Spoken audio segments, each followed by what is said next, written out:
એક 3-4 પ્રિન્સિપલ્સ કહું. જે રીતે મેં આના પ્રિન્સિપલ્સ કીધા એવી જ રીતે હું તમને લાગણીના સિદ્ધાંતો 4-5 નરેટ કરી દઉં, જે તમને થોડું which will be useful in your life.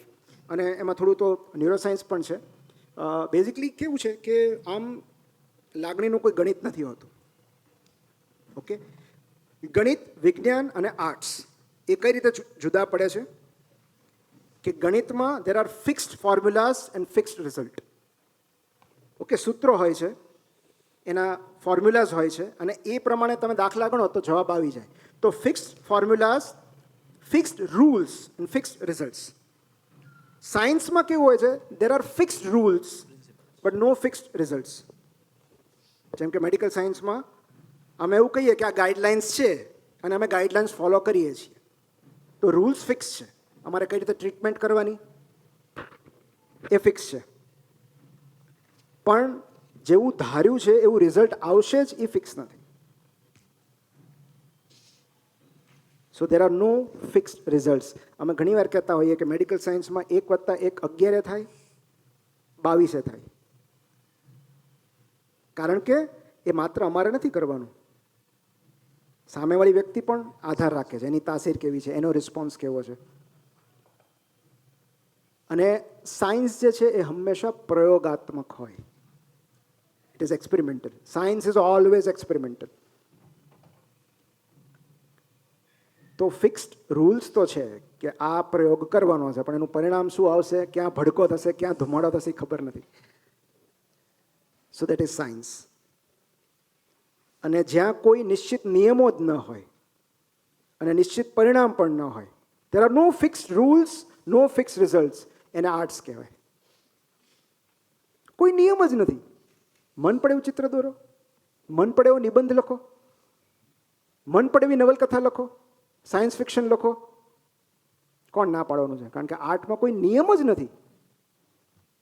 તમારે સૂરજ પીળાની જગ્યાએ ભૂરા રંગનો કરવો છે. Your sky food B pink. મારા એક મિત્રના દીકરાએ સ્વિમિંગ પુલમાં તરતો પીળો હાથી દોર્યો હતો. આ આર્ટ છે, આ એનું ઇમેજિનેશન છે. વચ્ચે ઓલું મૂવી નહોતું, ઉડતા હાથીનું એક મૂવી આવ્યું હતું કે હાથી ઉડતો હોય. હા, jumbo jet.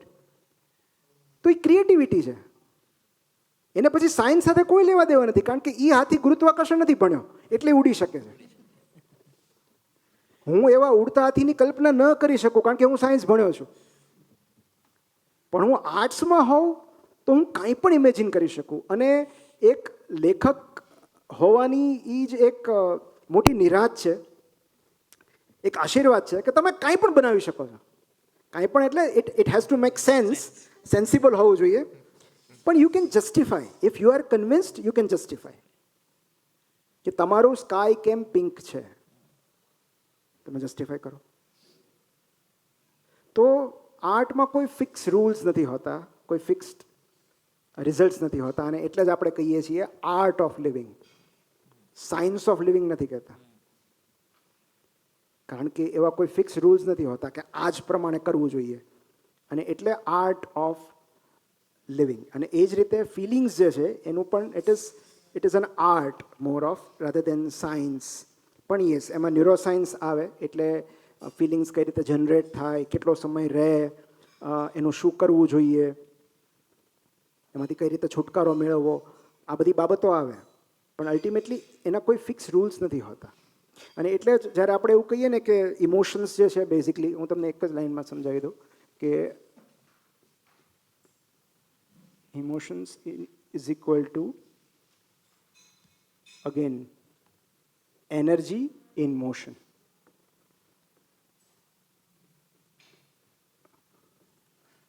Okay, that is emotion. It is energy in motion. એક એવી ઉર્જા જે ગતિમાં છે. અને એટલે જ એ ટેમ્પરરી હોય છે. કોઈ ફિલિંગ કાયમી નથી હોતી. એ પ્રેમની હોય કે નફરતની હોય, ગમાની હોય કે અણગમાની હોય, કોઈ ફિલિંગ કાયમી નથી હોતી. Feelings are always temporary. અને એટલે જ એકની એક વ્યક્તિને વર્ષો સુધી ચાહ્યા કરવું એ પ્રેમ છે. એકવાર તમને પ્રેમની ફિલિંગ થઈ, ઓકે, એ પ્રેમ નથી. બટ તમે રિપીટેડલી એ જ વ્યક્તિને પસંદ કરો છો, એ કમિટમેન્ટ છે. So feelings are fleeting, they are temporary, always temporary, because એક ઉર્જા છે જે ચાલી જશે. અને એટલે જેના માટે કહેવાય છે ઇટ વિલ પાસ. તમે કાંઈ નહીં કરો તો બી ઇટ વિલ પાસ. એને થોડો સમય આપવાની વાત છે. અને એક બહુ સરસ બુક છે, માય સ્ટ્રોક ઓફ ઇનસાઇટ, જે એક ન્યુરો સાયન્ટિસ્ટે લખી છે.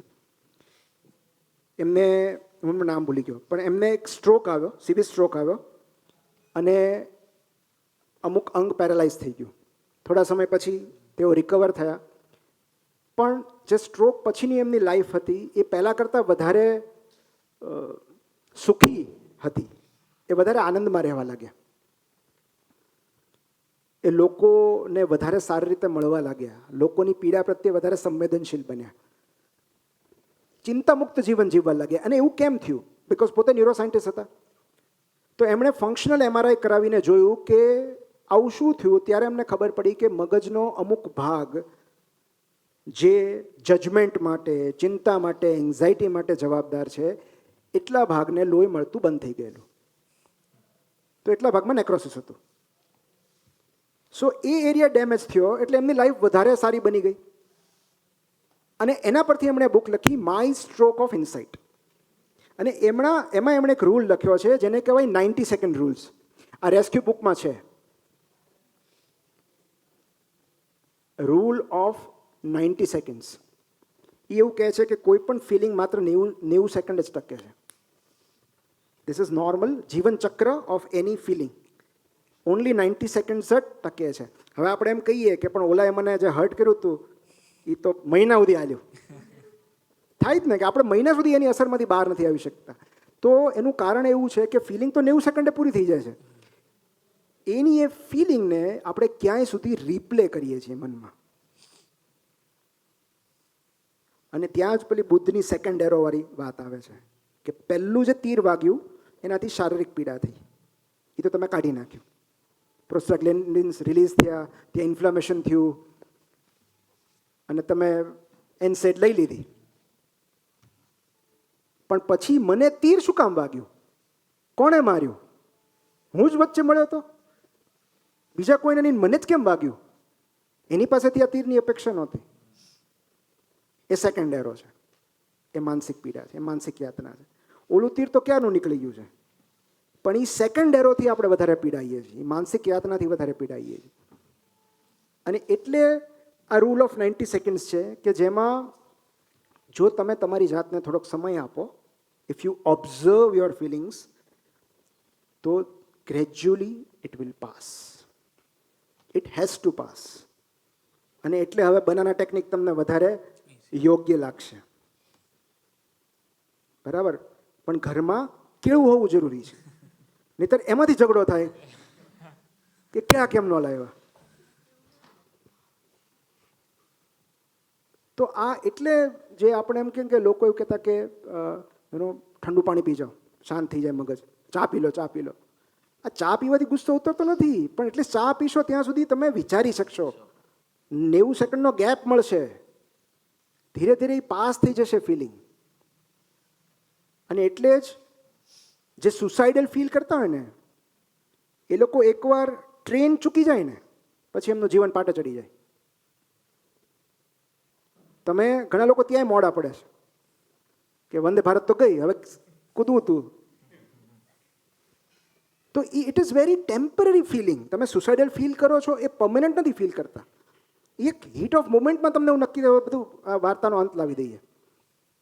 પણ એ ક્ષણ પસાર થઈ ગયા પછી એવું પણ બને કે તમને જીવન ગમવા લાગે, એવું પણ બને કે તમારી જીવનમાં કોઈ નવું વ્યક્તિ પ્રવેશે, એવું પણ બને કે તમે કોઈ નવા માણસને મળો કે કોઈ નવી તક તમને મળે.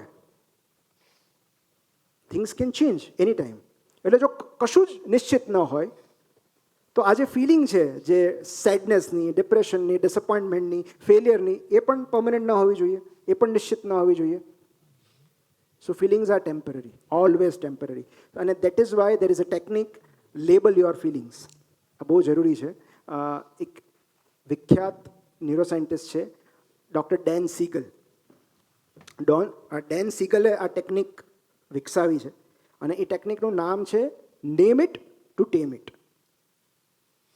એટલે કે જ્યારે તમે કોઈ ફિલિંગને નામ આપો છો ત્યારે આપોઆપ તમે એના પર કાબુ મેળવી લો છો.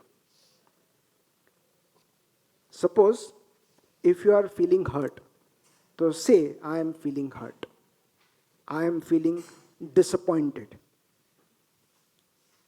આઈ am feeling sad, I am feeling angry. તો I am not angry, I am not sad, I am feeling angry, I am feeling sad. There is a difference. So જ્યારે તમે તમારી ફિલિંગનું નામકરણ કરો છો ત્યારે પ્રી ફ્રોન્ટલ કોર્ટેક્સ મેદાનમાં આવી જાય છે. ઘણી વાર એવું થતું કે આપણને ખબર જ ન હોય કે આ ફિલિંગનું નામ શું આપવું. વહી તો મોટે ભાગે આપણે ફિલિંગ્સ જાણ્યા વગર રિએક્ટ કરીએ છીએ કે આપણે શું ફીલ કરી રહ્યા છે. એને કહેવાય ઇમોશનલ લિટરસી, ભાવાત્મક સાક્ષરતા. કે એ તો ખબર હોવી જોઈએ ને કે તમે શું ફીલ કરો છો. રાઇટ ડાઉન એટલે તો લખવાની વાત છે કે તમે લખો વોટ યુ આર ફિલિંગ. એટલે તો ફેસબુકે ઓપ્શન આપ્યું છે ફિલિંગ એક્સાઇટેડ.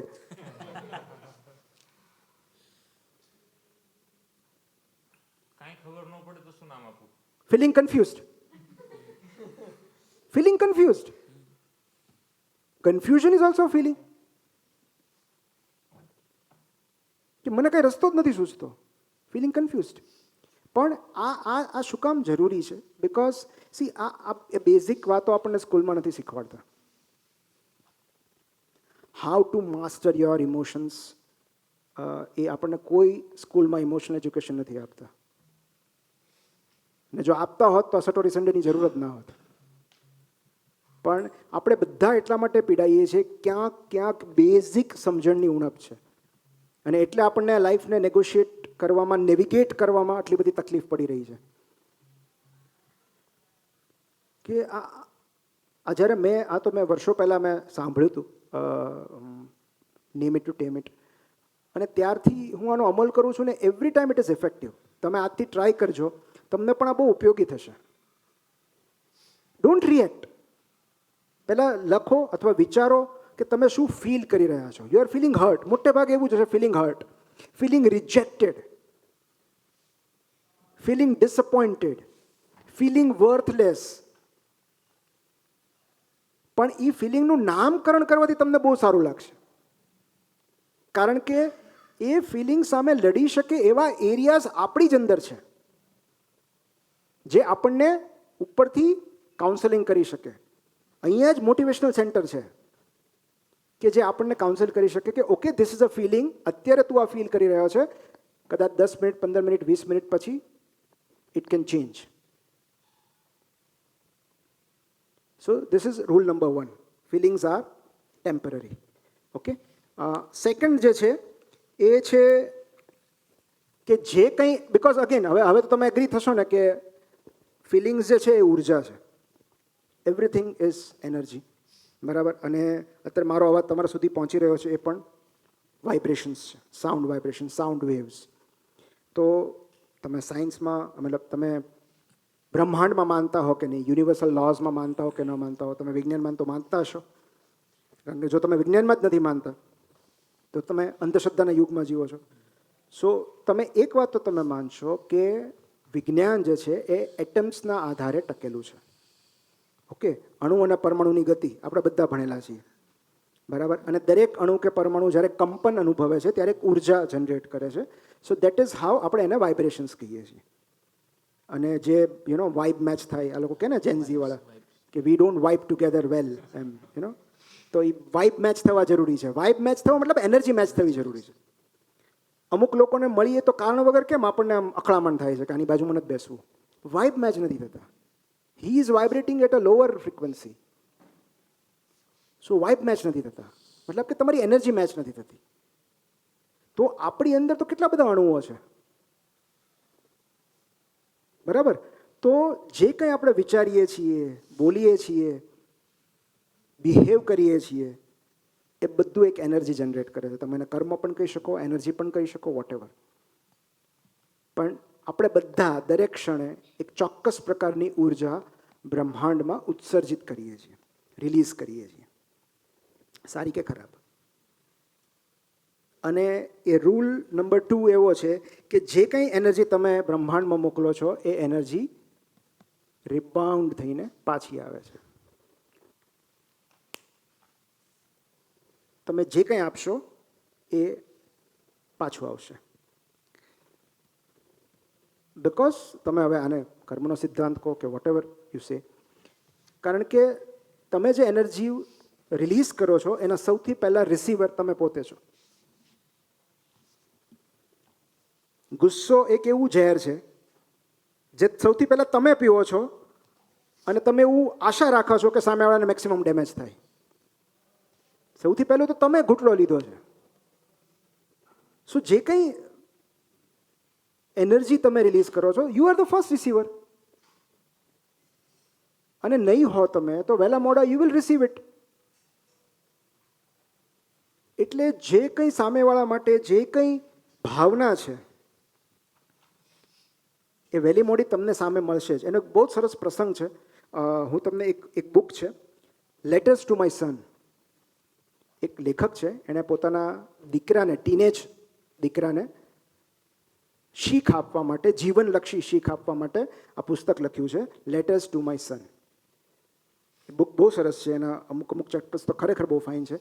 પણ એમાંનું એક ચેપ્ટર મને બહુ જ ગમ્યું, જે છે ક્રેગ્સ લેસન, એટલે કે ક્રેગ નામના મિત્ર પાસેથી મળેલી શીખ. અને એ લેખક એવું લખે છે કે આ લેખકનો પોતાનો અનુભવ છે કે એ જ્યારે તેઓ કોલેજમાં હતા, ગ્રેજ્યુએશન કરી રહ્યા હતા, ત્યારે એમનું થીસીસ, મતલબ બાકી બધું પૂરું થઈ ગયું હતું. પ્રિલિમ એક્ઝામ, થીસીસ તો નહીં પણ પ્રિલિમ એક્ઝામ પૂરી થઈ ગઈ હતી અને ફાઇનલ એક્ઝામ બાકી હતી. એ એમના મિત્ર ક્રેગ સાથે એક રીડિંગ રૂમમાં વાંચતા હતા અને બારીમાંથી જે પાર્કિંગ દેખાતું હતું એમાં તેમણે પોતાના પ્રોફેસરને જોયા. અને એ પ્રોફેસરને જોતા વેત એમના મોઢામાંથી શબ્દો નીકળ્યા, શિટ, આનું મોઢું ક્યાં જોવું પડ્યું, આ ક્યાં સામે આવ્યા. No this happens to all of us. કે કોઈ સામે મળી જાય તો કે અરે યાર, આનો ચહેરો ક્યાં જોયો. ઓકે, કારણ કે અગેન આપણને એમ લાગે છે કે આ નેગેટિવ વાઇબ્સ છે, આ માણસ ટોક્સિક છે, આપણને કંઈક એવું સંભળાવી દેશે ને કે આપણો દિવસ બગડી જશે. સો આપણે અલગ દિશામાં ચાલવા માંડીએ, યુ ટર્ન લઈ લઈએ. કારણ કે આપણે એ એનર્જી કન્ઝ્યુમ નથી કરવી, આપણે એનાથી દૂર રહેવું છે. અને આ સેમ વસ્તુ આની સાથે થઈ, લેખક સાથે. અને એમણે કીધું કે અરે યાર, આનું મોઢું ક્યાં જોવું પડ્યું, શીટ, એ મને ના જોવે તો સારું. એટલે પહેલાં ક્રેગે પૂછ્યું કેમ, શું થયું? એટલે લેખક એવું સમજાવે છે કે અમે બહુ ખરાબ રીતે છૂટા પડેલા. જે છેલ્લો ક્લાસ હતો એમાં એમણે બધાની વચ્ચે મને કંઈક એવું કહ્યું જે મને અપમાનજનક લાગ્યું હતું. મને એવું લાગ્યું કે એમણે મારું ઇન્સલ્ટ કર્યું છે. એટલે પછી સાંભળી લેવાને બદલે મેં પણ સામે એને કહી દીધું જે એમને અપમાનજનક લાગ્યું. તો અમારા વચ્ચે થોડી ગંદી ચર્ચાઓ થઈ, દલીલો થઈ અને અણબનાવ થયો, એટલી હદ સુધી કે એ ક્લાસ છોડીને ચાલ્યા ગયા. અને એ મને નફરત કરે છે. એટલે ક્રેગ એવું કહ્યું કે આનો ભાગ એક તો સમજાઈ ગયો, તમે ખરાબ રીતે છૂટા પડેલા એ તો સમજાઈ ગયું, પણ એ તને નફરત કરે છે એવું તને કઈ રીતે સમજાયું, એવું કઈ રીતે તું કન્ક્લુડ કર્યું કે તને નફરત કરે છે? તું એનાથી ભાગતો ફરે છે. એવું બને કે જે તું એમના વિશે વિચારે છે એવું જે તારા વિશે વિચારતા હોય કે ભાઈ અમારા વચ્ચે અણબનાવ થયેલો એટલે તું એને નફરત કરે છે. તો એક કામ કર, મારી વાત માન, તું અત્યારે જા પાર્કિંગમાં, એમને મળ, ઉમળકાથી એમની સાથે વાતો કર, એમને ગ્રીટ કર, એન્ડ લેટ સી શું થાય છે. He was not ready. કારણ કે તમને ખબર છે કે તમારે કોકની સાથે તમે ખરાબ નોટ પર છૂટા પડ્યા છો, એ વ્યક્તિ સામે મળી છે, તમારામાં હિંમત જ નહીં હોય એને મળવાની. કારણ કે અગેન, ડોન્ટ મેક એઝમ્પશન્સ. તમે એવું અઝ્યુમ કરી લીધું છે કે એ વ્યક્તિ મને નફરત કરે છે, કારણ કે આપણે ખરાબ રીતે છૂટા પડેલા. બીજું એક ડર હોય કે મારું ઇન્સલ્ટ કરશે તો, મને રિજેક્ટ કરશે તો ક્રેગના કહેવાથી આ લેખકે એની વાત માની, કારણ કે એમને ગળે ઉતરી ગઈ કે એ વાત સાચી છે કે અમે ખરાબ રીતે છૂટા પડેલા. પણ એ મને નફરત કરે છે એવું કઈ રીતે સાબિત થાય? So let me go and meet him. અને એ પાર્કિંગમાં ગયા અને બહુ જ ઉમળકાથી હેલો સર, ગુડ મોર્નિંગ કહ્યું. અને થોડી જ વારમાં એ સર એના ખભા પર હાથ મૂકીને વાતો કરતા હતા. તો આ જે ચેપ્ટર છે એનું નામ છે ક્રેગ્સ લેસન, અને એમાં એક બહુ જ સરસ વિધાન છે, people like people who like them.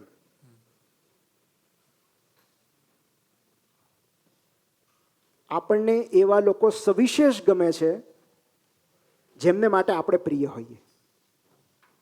Okay, તો વહાલ મેળવવા માટે વહાલા બનવું પડે છે.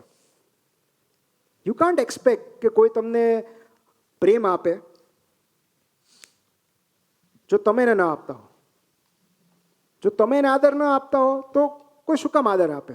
સો જે ફિલિંગ, જે ઉમળકો, જે એનર્જી, જે ઉર્જા તમે આ સામેવાળી વ્યક્તિને પાસ ઓન કરો છો, એ વહેલું મોડું તમારી પાસે આવવાનું જ છે. એ નફરત પણ હોય, તમે જેટલા લોકોને વધારે નફરત કરો છો એટલી વધારે નફરત તમારી પાસે આવશે. જેટલો વધારે પ્રેમ કરો છો એટલો વધારે પ્રેમ મળશે. So that is second. That is you can say કે એ what goes out comes back. Okay, એ મોટે ભાગે આ દરેક જગ્યાએ લાગુ પડે છે. તો કર્મના સિદ્ધાંતો બીજું શું છે? It is all about energy. હા જી, હા જી, હા. સી આ તમારું સારા હોવું છે ને એ પ્રકૃતિ છે. સામે શું મળે ને એ રિસ્પોન્સ છે. રાઈટ? સારા લોકો કશુંક મેળવવા માટે સારા નથી હોતા. સારા લોકો એટલા માટે સારા હોય છે કારણ કે એમની પ્રકૃતિ જ આવી છે. They are good people basically.